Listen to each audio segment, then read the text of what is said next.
Ano nga ba ang mas maganda gamitin? Profile page o FB page? Para sa akin, pwede naman silang gamitin dalawa. Pero may pagkakaiba ang dalawang yan pagdating sa mga monetization, pagdating sa kitaan.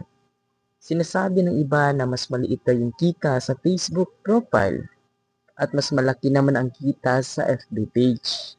Hindi natin masasabi yan dahil ang makita natin sa content monetization ay nakabase sa engagement. Uunahin natin ang Facebook profile. Ang Facebook profile ay pwede siya monetize through content monetization at kikita pa rin dito sa pag-upload ng mga high quality na video. Sa pamamagitan ng mga engagement ay tataas naman yung kita mo. Pero limited lamang ang pag-offer ng mga branding gaya ng mga ibang mga produkto na nag-o-offer ng kanilang services para i-promote mo. Pangalawa, ang FB page. Ang FB page ay may mataas na engagement pagdating sa mga high branding tulad ng mga promotion. Bakit?